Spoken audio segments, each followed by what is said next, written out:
என் இனிய அன்புள்ளங்களே, இயேசு உயிர்த்தெழுந்தார். தூய ஆவியானவர் நம்மை வழிநடத்தி கொண்டிருக்கிறார். அன்னை மரியா நம்மை வழிநடத்தி நமக்காக பரிந்து பேசி கொண்டிருக்கிறார். நாம் தொடரும் சங்கீத தொடர்ச்சி 18, 30, 31, 32. இந்த இறைவனின் வழி நிறைவானது, ஆண்டவரின் வாக்கு நம்பத்தக்கது. அவரிடம் அடைக்கலம் புகும் அனைவருக்கும் அவரே கேடயமாயிருக்கின்றார். ஏனெனில் ஆண்டவரை தவிர வேறு கடவுள் யார்? நம் கடவுளை தவிர நமக்கு வேறு கற்பாறை ஏது? வலிமை அரைக்கச்சையாக அளித்த இறைவன் அவரே. என் வழியை பாதுகாப்பானதாய் செய்தவரும் அவரே. நீதிமொழிகள் 8, 21, 22, 23. என் மீது அன்பு கூறுவோருக்கு செல்வம் வழங்குகிறேன், அவர்களுடைய களஞ்சியங்களை நிரப்புகின்றேன். ஆண்டவர் தம் படைப்பின் தொடக்கத்திலேயே, தொல்பழங்காலத்தில் எதையும் படைக்கும் முன்னரே என்னை படைத்தார். தொடக்கத்தில் பூவுலகு உண்டாகும் முன்னே நானே முதல் நிலைநிறுத்த பெற்றேன். இன்றைய வாசகம் திருத்தூதர்கள் பணி நூலிலிருந்து. எருசலேமுக்கு சென்று திருத்தூதர்களிடம் மூப்பர்களிடமும் இந்த சிக்கலை குறித்து கலந்து பேசுமாறு நியமிக்கப்பட்டனர். இன்றைய வாசகம் தூய நற்செய்தி மத்தேயு 13, 54, 58. இவர் தச்சருடைய மகன் அல்லவா? இவருடைய தாய் மரியா என்பவர் தாமே. இவருடைய சகோதர சகோதரிகள் நம்மோடு இருக்கின்றார். இன்று மே 1 தொழிலாளர் தினம். நாம் வாசித்த இந்த வாசகங்கள் இதோ. அன்பு கூறுவோருக்கு செல்வம் வழங்குகின்றேன் அப்படின்னா கடவுள் யார் மேல் அன்பு கூறுவார்? நீதி நேர்மை உள்ளர் மேல். அப்படின்னா பாவிகள் மேல் அன்பு கூற மாட்டாரா? இல்லை, பாவிகள் மேல் இரக்கம் காட்டுவார். பாவிகளுக்காக அவர் வந்தார்.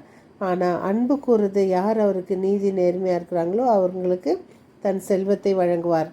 இதோ இயேசு வந்துட்டு சின்ன வயசுலேயே அவங்க அப்பா கூட உதவி செய்கிறாரு. அப்போது இவர் தச்சர் மகன் அல்லவா இயேசு? அந்த ஊரில் அதனால்தான் நிறைய அதிசயம் கூட நடக்கலை. இயேசு வந்துட்டு அவரை ஏற்றுக்கொள்ள, இவர் தாய் மரியா நம்மளோடு இருக்கிறாங்க, அவர் சீடர்களோடு இருந்ததுனால அவங்க உறவினர்களெல்லாம் சேர்த்து இவர்களுடைய சகோதர சகோதரிகள் நம்மோடு இருக்கிறார்கள் அப்படின்றாங்க. பாருங்கள், நம்ம ஒருத்தர்கிட்ட ஆர்கியூமெண்ட் பண்ணோன்னா அவங்க அந்த ஆர்கியூமெண்ட்டுக்கு சரியாக இருக்கணும். ஒரு காட்டில் வந்துட்டு கழுதை வந்து சாப்பிட்டுட்டு வருது ஃபுல்லாக. அப்போ அந்த சிங்கம் பார்த்து கேட்குது, நீ சாப்பிட்டியான்னு கேட்குது. அது சொல்லுது, நீ என்ன சாப்பிட்டேன்னு. அது கழுதை சொல்லுது, நான் புல் சாப்பிட்டேன்னு. அப்போது புலியை பார்த்து கேட்குது, நீ வந்து என்ன சாப்பிட்ற? நான் ஒன்றும் சாப்பிடல, நான் புல் சாப்பிட்றவங்கள தான் நான் சாப்பிடுவேன் அப்படின்னு சொல்லுது.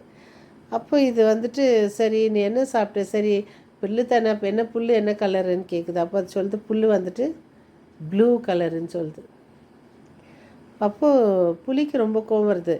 உடனே 2 பேரும் சேர்ந்து சிங்கத்துக்கிட்ட போகிறாங்க நீதி தீர்ப்புக்கு. சிங்கம் கேட்குது, என்ன உங்கள் விஷயம்? அப்போ திரும்பி பாருங்கள் ராஜா, நான் வந்து சாப்பிட்டு தான் அதுக்கு சொல்கிறேன், அது கலர் ஒத்துக்க மாட்டேங்குது. நான் சாப்பிட்ட கலர் வந்துட்டு ப்ளூ தான், புல் ப்ளூ கலருன்னு. சிங்கத்துக்கு பயங்கர கோவம் வருது. நீ ஒரு புலி.